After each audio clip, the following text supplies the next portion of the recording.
Hello, everyone. Welcome to it's History Tea Time Chat, History Chat Live, whatever, Tea Time, History Chat Live. And today we're going to be talking about the beginning of the end for Anne Boleyn. We have to, it's that time of year.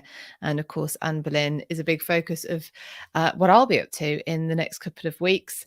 So we will be taking a look at that and anything else you would like to talk about as well. So let me know in the comments where you're joining from. Throw me a hi. I don't know.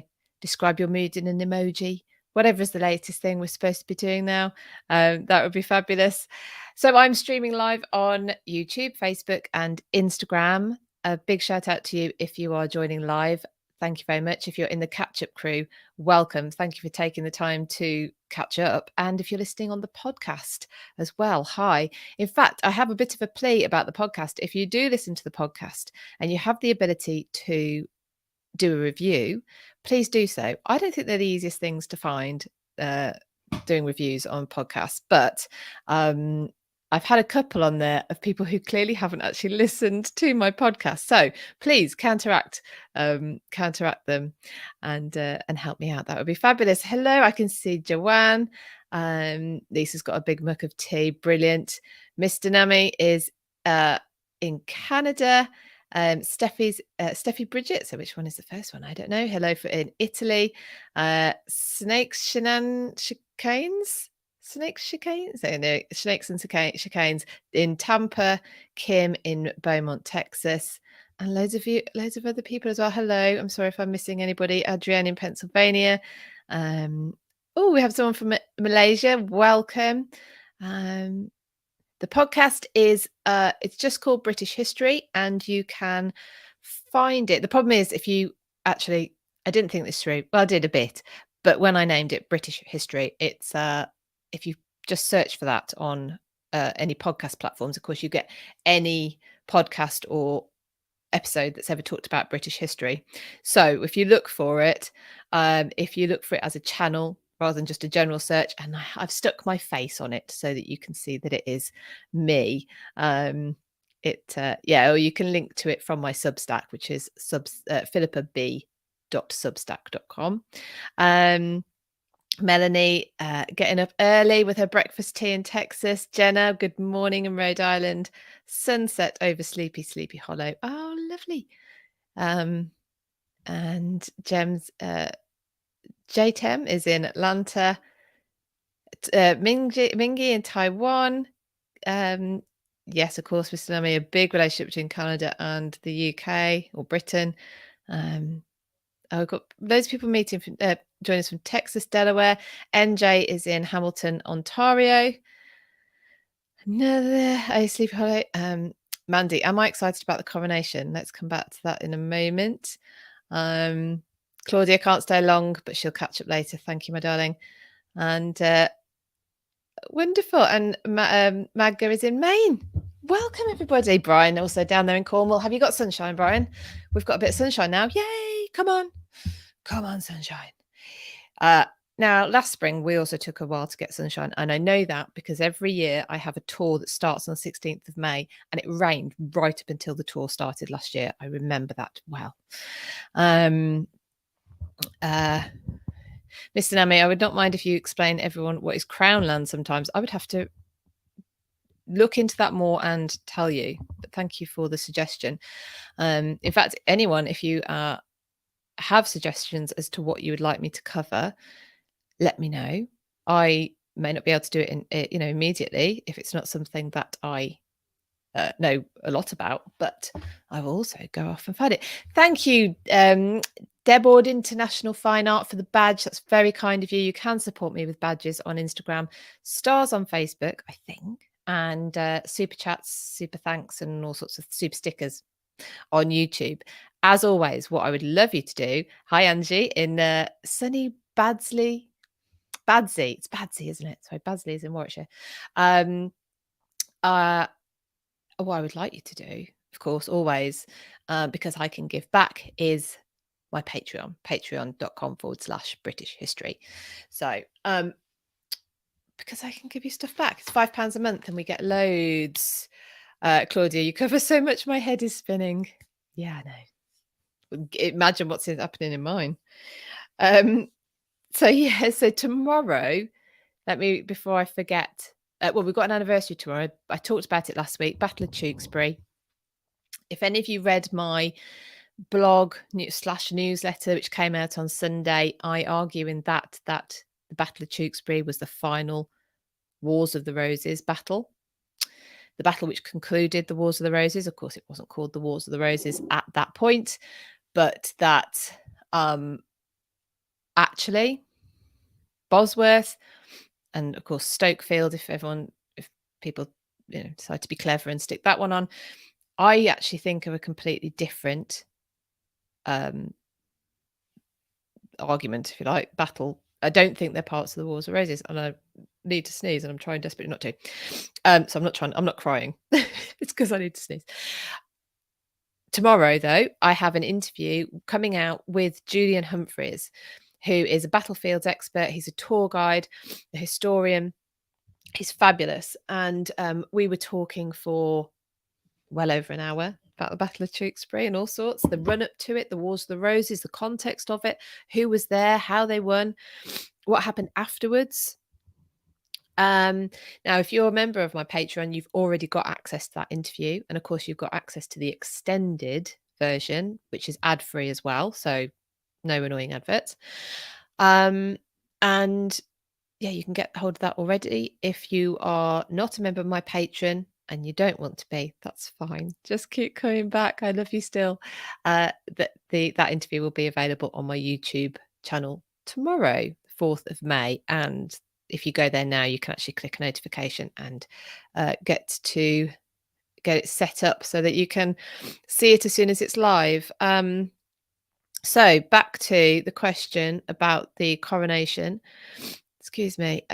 Amy, has anyone heard that we will have to take an oath when we watch the coronation? I heard it on the news the other day. Yeah, see, good morning, Linda. Good morning, Beth. I firmly enjoy being around about 500, 600 more years in the past. So the modern news, especially on some of the more mainstream channels, just isn't for me. It does mean, though, excuse me, sniffing. I could really do with blowing my nose, but I won't. It means that some of this stuff passes me by. I know it sounds really bad, but yeah, I don't know if I'm excited. I am excited about the coronation. I'm excited to be living through a historical event. I'm excited to see it. I'm excited to see how they've changed it, modernized it, whatever, adapted it to the times. But that's I'm hoping we have, quite a bit of street parties and things like that, but it's fairly quiet around. So I don't know. But yes, I'm interested to watch it, but I don't really know. We're not really doing some people are doing loads of stuff, which is great, but I'm not. So we have our teas, we have our coffees, and we can get into this. So if any of you follow my Instagram, which hopefully most of you do, you'll be seeing that I've posted daily so far the beginning of the end for Anne Boleyn. So these are the events which started to unfold really fast. Really fast. This morning, I have been... Hello, Deborah. This morning, I have been on the Ladies Who London podcast talking about Anne Boleyn's story, and that is available. That's going to be available on the 17th of May. Perfect timing, because her anniversary of Anne Boleyn's execution, of course, is the 19th of May, which came up in a pub quiz on Monday, which was the only round I'd stepped out for. Luckily, my team knew it, thankfully. So Anne actually is... It's funny. I was saying this on the podcast, so you'll hear this if you listen to it. Anne's story is one, and there are a few. Titanic, I noticed being mentioned in the comments, is another, where despite you knowing the ending, despite you having gone over the story probably multiple times or hearing it multiple times, reading about it, listening to people discuss it, you still want a different end. You still think perhaps there's, on some level, that there's going to be a different end, an intervention. Henry's going to send a pardon, whatever it is. He changes his mind, and of course, it doesn't come. But the speed at which Anne found herself going from being queen, watching over jousts, the May Day jousts, to being a prisoner in the Tower of London. Well, that was about 24 hours. The 1st of May, she was watching the May Day jousts at Greenwich Palace, as was Henry. He wasn't partaking because he'd had that big accident jousting in the January, I think it was, wasn't it? Um, just before Anne miscarried in 1536. And so he wasn't running. And he abruptly leaves when he receives a letter probably from Cromwell, probably telling him of the outcome of the interrogation of Mark Smeaton, the court musician, who had been arrested the day before and taken to Cromwell's house. Interesting choice. And yeah, and that's probably, although Anne had been seen arguing with Henry the day before, I would have thought that him leaving the joust that fast without saying anything would be the start of her thinking something was up. The following day, the 2nd of May, she is arrested. She's kept in her apartments at Greenwich Palace before she is moved to the Tower of London. And if you have a look on my Instagram, I've put a reel on of Queen Steps, where it's about, I don't know if she, well, it's around about the place where she came off the barge, because she would have gone by river. Greenwich is on the river, the Tower of London is on the river. So she was taken by river. It took hours, apparently. I think they were against the tide, if I remember rightly. So it took a long time to get her there. And she's taken in through a door in the Bywood Tower, which you can still see. And so, and then taken into the tower, and she's never left the tower. Think of it that way. She goes in on the 2nd of May, 1536, and her body is buried in St. Peter ad Vincula in the tower. She has never left the tower. And I will say this here, because I think a few people, if they agree with this, need to hear this, and probably don't agree with this. And it's some of the responses that I get pretty regularly on posting about Anne Boleyn. We're getting a lot of, I don't know if it's because of must be the run up to the coronation. We're getting a lot of Camilla hate in the comments about Anne Boleyn. How? I mean, it's a stretch. It is a stretch to relate the two. But, and this is the really disturbing part, people saying things like, and this is not always linked to Camilla, but I saw one the other day linked to Camilla about, deserving her fate. And I just want to say, she had her head cut off. Okay, anyone calling for that or saying that was justified needs to take a long, hard look at themselves. I'm sure you'd agree. How I think that because of the time that's gone by, it is easy to dehumanize. That's probably a general point. It's easy to dehumanize people of the past, but they're exactly human like me and you. They have the same reactions. Now, when Anne gets taken to the tower, she is hysterical. She's just, so this does, I suppose that shows just how out of the blue it comes. Not that anyone who is arrested and taken to the tower wouldn't be sort of inclined to be worried, is not a big enough word. So what do we have here? Lisa says, didn't Henry order the executioner from France before the verdict? Indeed. Well, in terms of the timescales, it wouldn't have been possible for the executioner to, presuming, of course, he was brought over from Calais and wasn't already in the country, it wouldn't have been possible to send message to him for him to come back and be here in time for the execution.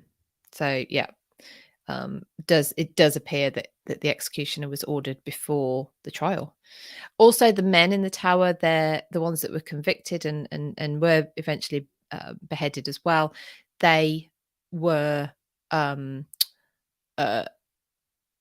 their lands had been distributed before their trial as well. So yeah. Claudia, Anne was so smart, she made mistakes. However, she changed so much. It's, I mean, we like to put on one person, maybe, it's really, it's one of these things that comes up with history all the time, and we talk about it a lot on this show, and I talk about it a lot with the people that I interview as well. We have to, in one way, simplify, condense, I would say is probably a better word, the events and people involved to so Adrienne, yeah, the executioner was ordered before the trial. So yeah, we have to condense the event. So Anne gets a lot of sort of blame or credit, depending on which side you're on, for religious changes, as does Henry, as does Cromwell. I have an interview for you that I am so looking forward to releasing. It's very long, so I think I'm going to serialize it. It will be available on YouTube. And it's with James Clark, Professor James Clark, who is a professor of history at Exeter, and he has written a book on the dissolution of the monasteries. And we talk about Anne and her part or not, or whatever, involved in that. So look out for that. Honestly, I am so excited. I don't think I've been as excited. All of the interviews that I've done, I've loved, but because with this one, it takes something like the dissolution of monasteries, which is a classic example of where we've condensed a piece of history into trying to understand something that was so nuanced and complicated and drawn out, that it's been a victim of being oversimplified. Anyway, so we go into the nuances, hence it being such a big book that Professor Clark has written and such a long interview. Also, he's very, very easy to listen to. He's so knowledgeable. It's incredible. Laura, did Anne know that Mark Smeaton was being questioned? Was she at all on to what was happening, or was it complete shock? So when Anne gets to the tower, the first day, I don't know, I can't remember, sorry, off the top of my head, when she's told, but I don't think it's then, because for a good couple of days she is she's talking pretty much uncontrollably. She's not checking what she's saying, if you like. She's not, we like to think of her as very composed. I think that helps us cope with the idea of the whole thing. But reality was she was beside herself, and she's trying to work out, why is she there? So she's going through these things. This is when her argument with Norris, she talks about her argument with Norris, she talks about her argument with Weston, about whether why hasn't he married her lady in waiting Madge yet? What's he tarrying for? What's he waiting for? She recalls these sorts of things. So I don't think it was clear to her at all why she was there. And I imagine things are drip fed to her to keep her talking, keep her wondering.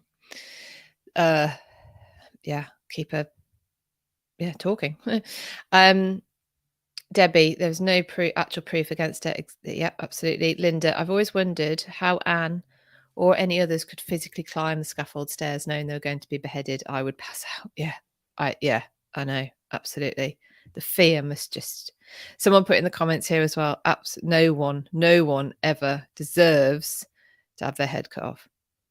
Exactly. Well said, Amy. Yeah,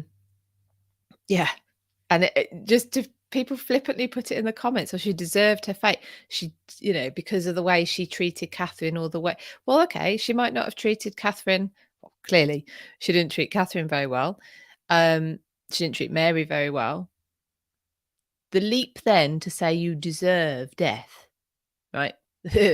No, that's not. That's not good. Angie, it's amazing that Henry lived as long as he did, considering how evil and calculated he was. Shame no one managed to get rid of him. Highly paid protectors, and it's interesting. Yeah, Katie says he lived all those... he killed all those people too, long-time friends. Yes, 5 men were executed along with Anne. They were executed the day before, 2 days before, actually. I think it was the 17th they were executed. I think Anne's original execution date was supposed to be the 18th. And included in those men were, of course, Anne's brother. But Henry Norris was a long time close friend of Henry. And again, talked about this on the podcast with the Ladies Who London this morning. That there's such a self-destructive element in these, in this, but in other things that Henry has done as well.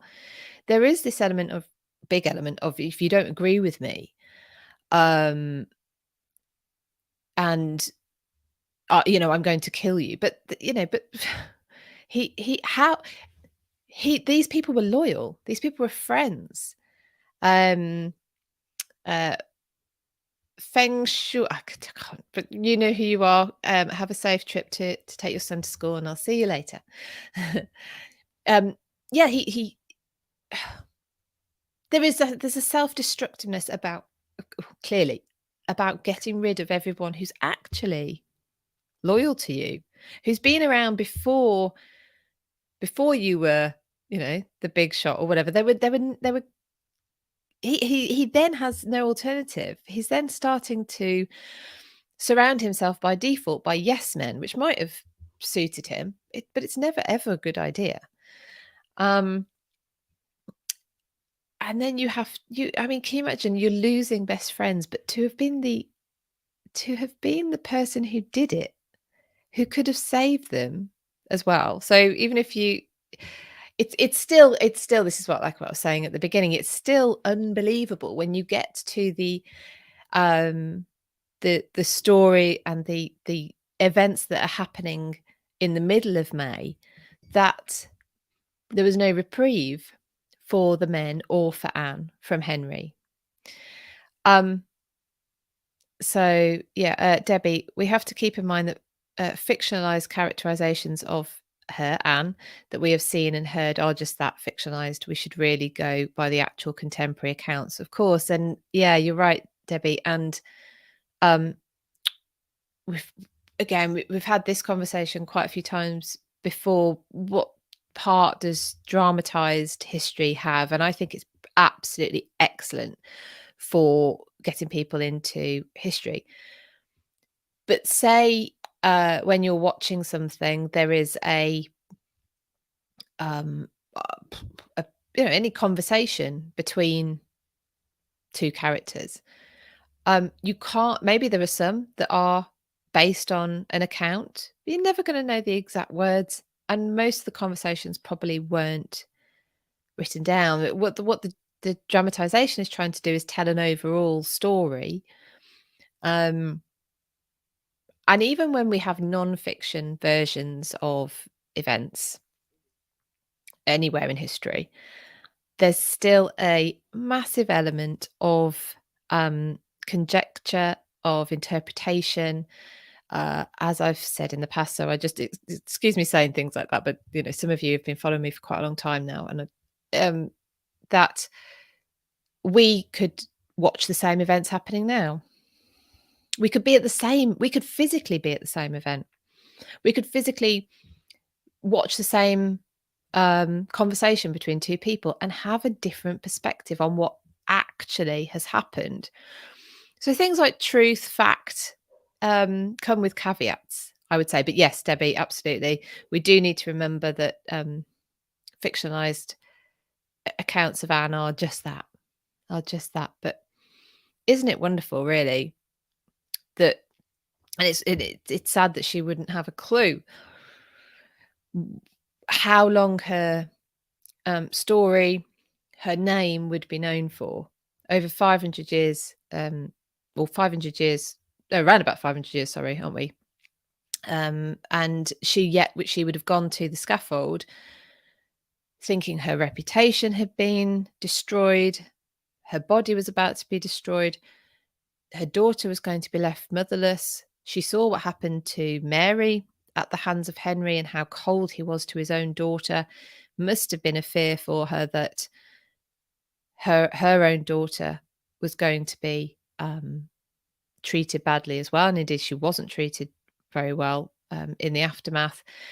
And yet her legacy has lived on. And I would argue that Henry is only as famous as he is because of his wives. Other than being a man who married 6 times and killed 2 of them, not all of them, as if that helps, but some people say he killed all of them. Of course he didn't. Maybe by proxy. What else did he do? He's famous for having 6 wives. That's it, really. Because if you think about it as well, he changed the church, but he only did that because of wanting a second wife. But yeah, I think Henry. It would be very interesting to look at Henry's behaviour in terms of depression. Probably a psychopath. Oh yeah, but poor Anne. So I will be posting daily, unless something happens and I forget, on the run up to her execution on the 19th. On the 16th of May, I'm already going to be on tour. We do the Anne Boleyn tour every year. And I'm very excited this year. Linda, I've got one of these for you in September, but I've got these travel diaries. These are so cool. Look at that illustration. Isn't that so cool? I'm so proud of them. So all of the people, this is done by Catherine. All the people on the tour, will be getting a travel diary. We're staying at Hever Castle, of course, that's Anne Boleyn's childhood home, and going to Hampton Court Palace, where Tracy Borman is talking to us at Hampton Court Palace, in the room which Jane Seymour gave birth. Possibly, Anne might have been in that room at some point. It looks very Georgian-fied now, which basically means bland, but it does have the fireplace in that they would have recognised. And the following day, the 19th, so we're at the Tower of London. So it's always quite cool on the 19th because like I said, you end up seeing, I don't know if I said this on this or the podcast this morning, you end up seeing loads of people that from the Tudor world, because people go to pay their respects to Anne. So it's really fab. Debbie, if the Pope had granted an annulment, he would have happily left the country to be Catholic. It's interesting. I did a Clubhouse room, and I really wish it had been a recorded interview. Of course, Clubhouse was just live at the time that we did this. And with a lady called B, who is a tour guide in Italy. So we were talking about the annulment from the Italian perspective, from the perspective of Rome at the time.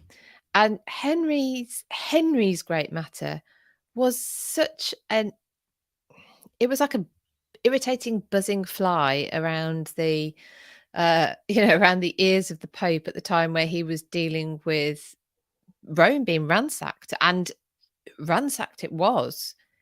Yes, thousands of people died, and then in the sacking, and then thousands of people died after he was captured. Like there was a lot going on that wasn't to do with bloody Henry VIII trying to wheedle his way out of a marriage.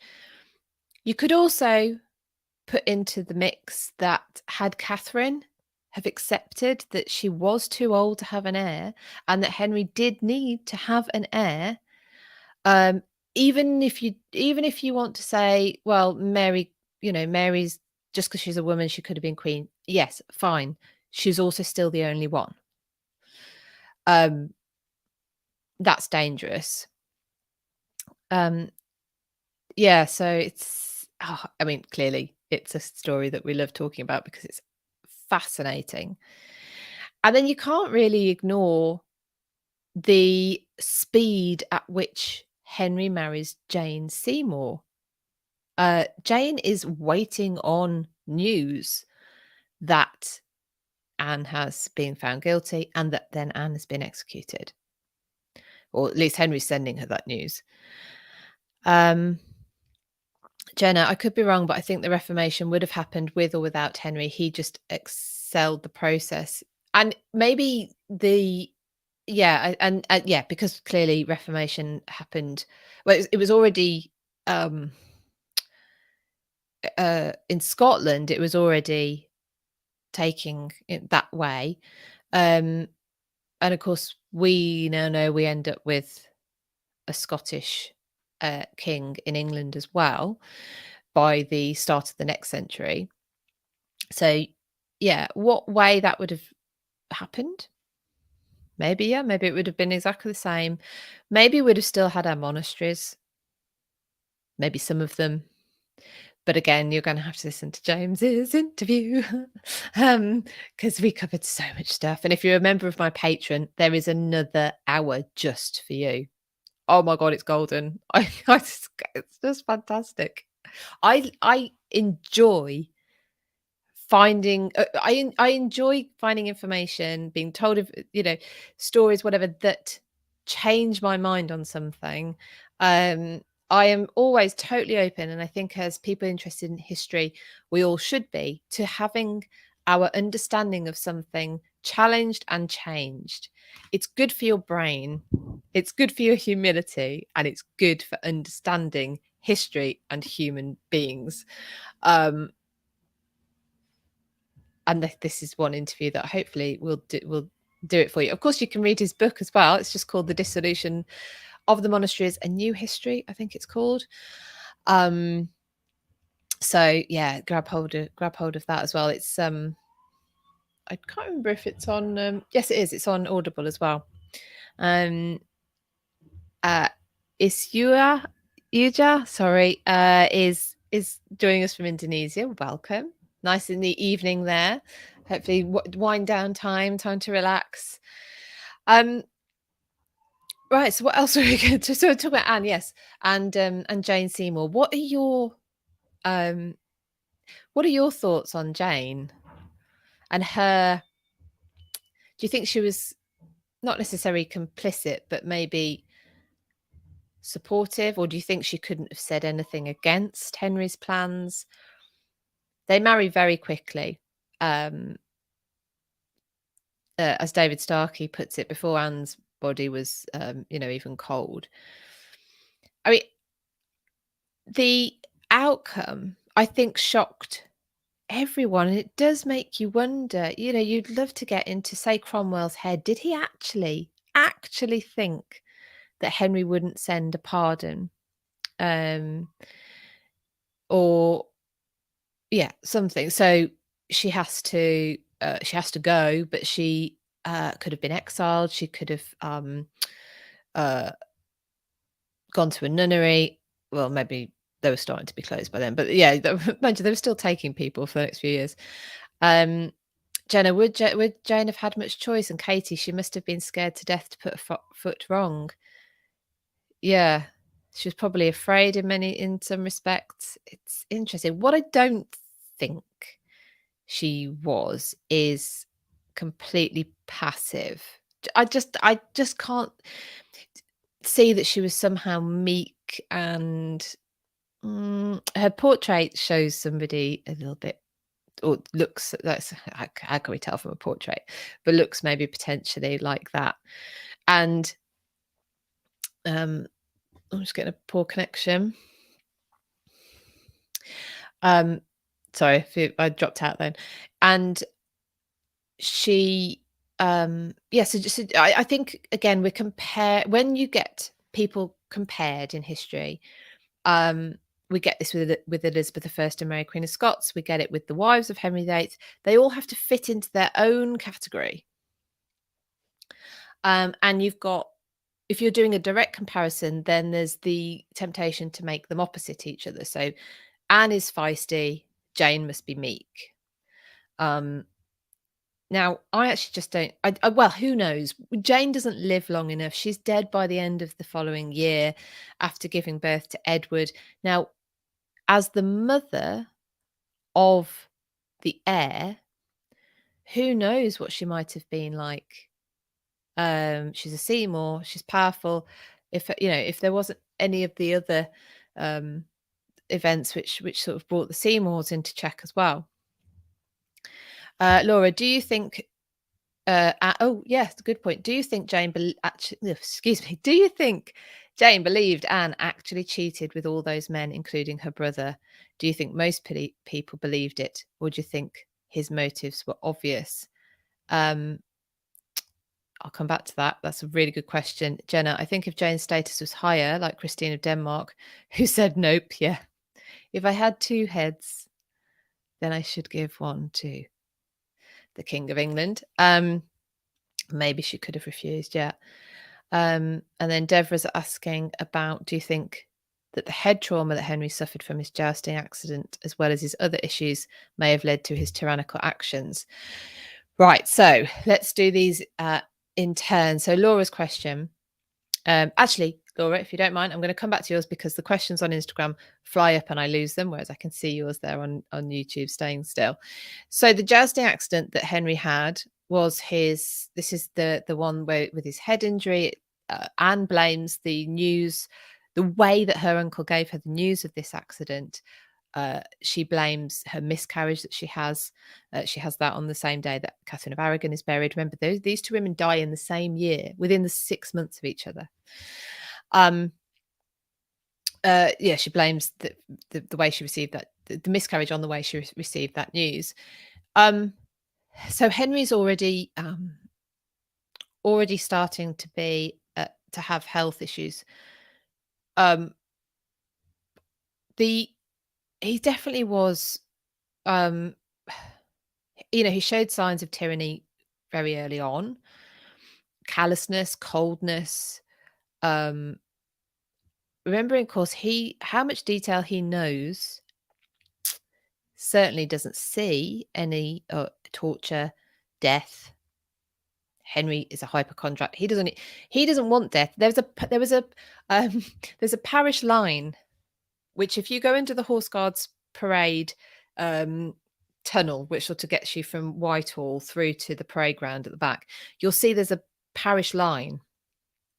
St Margaret's one way. St Margaret's is the church that's just outside Westminster Abbey, and St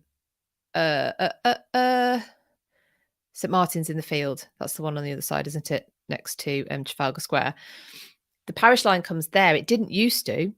That all used to be St Margaret's, but Henry didn't want dead bodies coming through to be buried or to have whatever. So the parish line was put there. Anyway, so Henry's a hypochondriac. He doesn't want to be anywhere near death, torture. Oh no. So he's so removed from this stuff, and yet he's throwing it out there all the time. But I think pain makes people very irritable. If you live with chronic pain, you'll know that your emotional capacity is very much eroded. Whether that means that you cry a lot or shout a lot, or you're unreasonable. But living with chronic pain is just a nightmare. However, of course, he does have this head injury. So it's always difficult, isn't it, to diagnose from afar, from 500 years as well. So I think maybe, but he was already a cruel, cold person. Having said that, you're right in that this is an extreme even for Henry. We know it happened. So to imagine a time where this has never happened is almost impossible. Sorry, Laura, I will get to your question. I'm just conscious of these going up and off the screen. Joanne asks why a proper casket wasn't made ready for Anne. Yeah, well, we'll go into that as well. So it's as Jenna says there, actually, I think it's linked to the fact that no, this has never happened before. I don't think people believed that Henry wouldn't stop it at the very last minute. It's unthinkable for I mean, there wasn't that many women who'd been beheaded for treason, and a queen who a month before is she it's not like she's been disgraced over a period of time. This was, the general populace just knew that one Sunday they're praying for Henry and Anne. Another Sunday they're praying just for Henry, and in a few Sundays' time they start being led in prayer for Henry and Jane. And this is how much they know. So Laura, to your question, do you think Jane believed that Anne actually cheated with all those men, including her brother? And do you think most people believed it, or were his motives too obvious? I think, hello Maria, how are you doing? I think that, Nick, her life should have been spared. And why did it take 2 months for Henry VIII's funeral? Oh, we'll have to do that one another day if you don't mind. So I don't think anyone really believed that Anne did these things for very good reason. Hi, Melissa in Cape Cod. How lovely. Lovely place. Because they are so extreme. They are, if anyone wants to see a day-by-day countdown, really well done. Claire Ridgway's book, The Fall of Anne Boleyn, A Countdown, is great. And I'm going to just read, if I can find it here, just a little bit of what she is accused of, because it is, to be honest, it is ludicrous. I wonder if I can find it, because it's saying that that let me see if I can find it. So sorry, but basically, she committed. She had daily carnal lusts that needed satisfying, and I said this on the podcast this morning. I was thinking, blimey, okay, she must have had a good diet to be that energetic, let's say. But she does it in diverse places, and with all these men, really, and no one noticed. No one noticed. No one told the king. No one put a stop to it. It is very unlikely that people would have thought that it was even possible. However,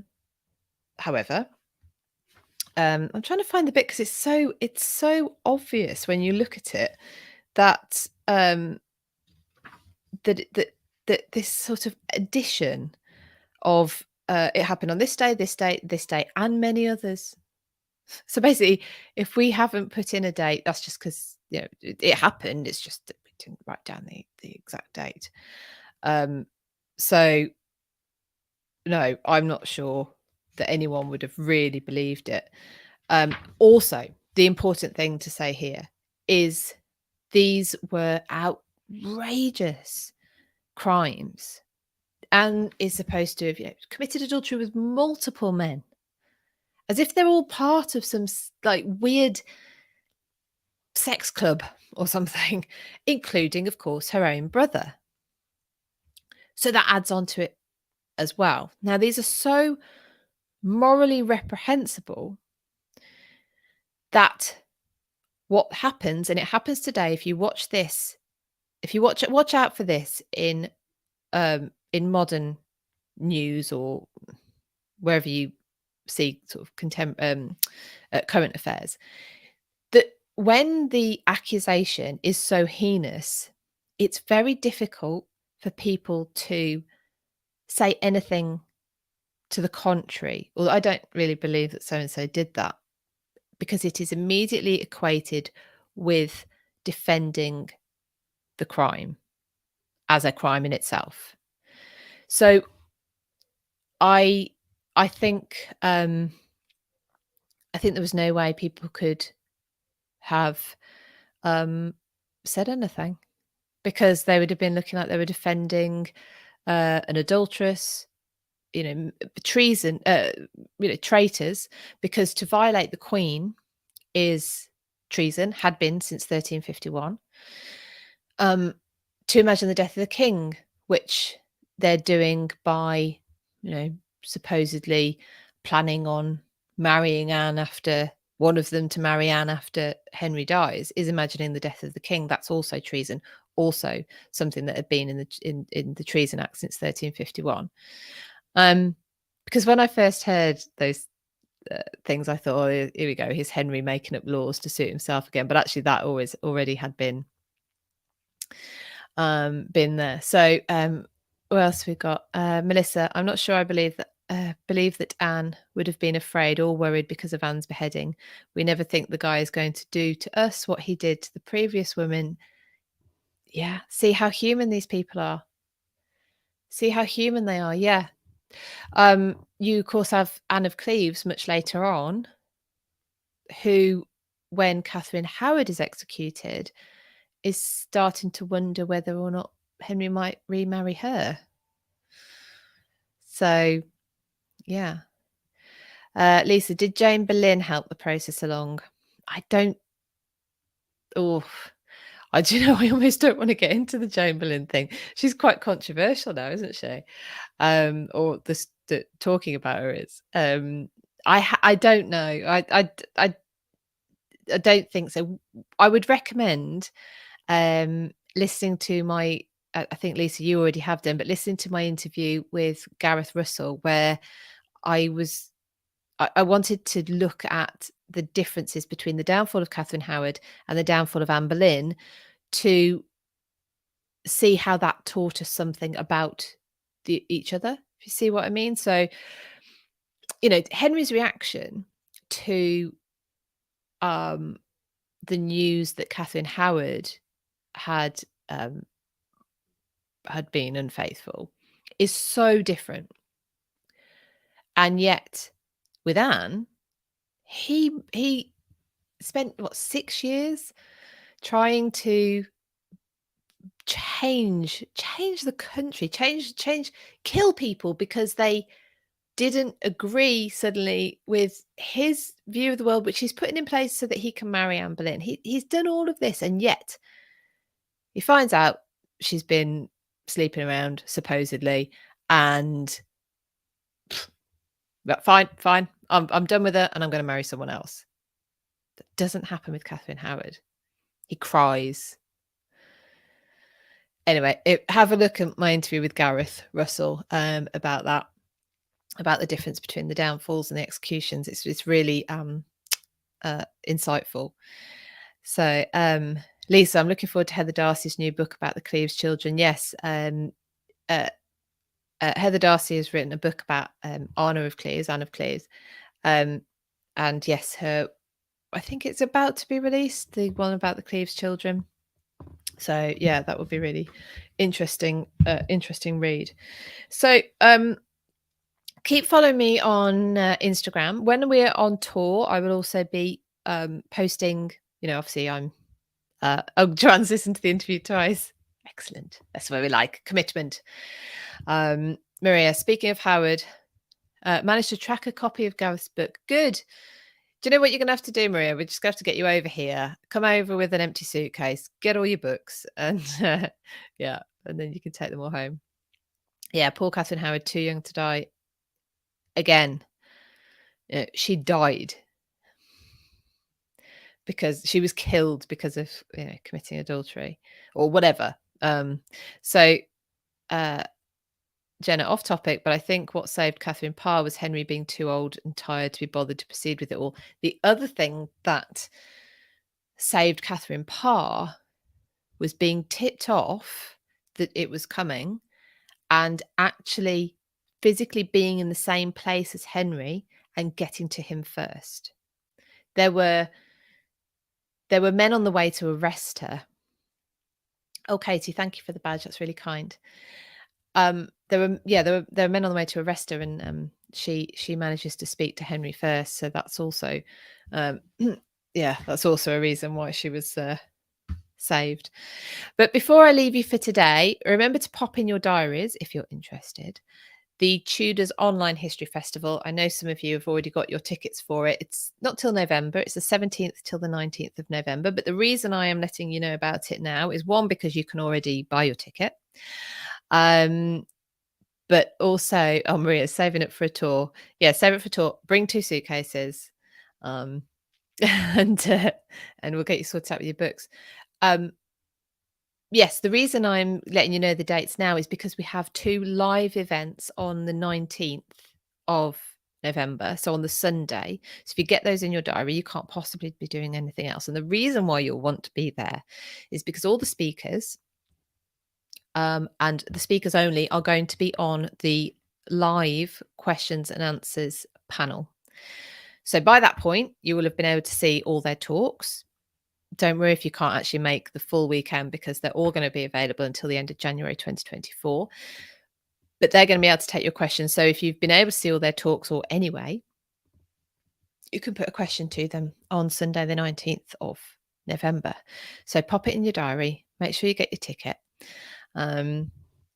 Which I should really tell you how you can get your ticket, because that would be helpful, wouldn't it? So the tickets are available at the tudors2023.eventbrite.co.uk. I don't know why it's not .com, but it's not .co.uk. And Maria says, I saw the other day we now have Illyri too, which is so cool. Yes, we have 7 talks and 7 speakers. MJ, I'm so looking forward to my trip to London in September. Fantastic. Yay. So we have 7 speakers at the Tudors Festival. So we have Tracy Borman, Gareth Russell, Kat Marchant, Joanne Paul, Estelle Peronk, James Clark, and Illyri Lynn. Honestly, just a fantastic lineup. So if you follow the link to tickets in my bio on Instagram, or if you go to the tudors2023.eventbrite.co.uk, you can get your tickets. Just make sure you've got it in your diary for now, if that's all you do, so that you don't miss out on it.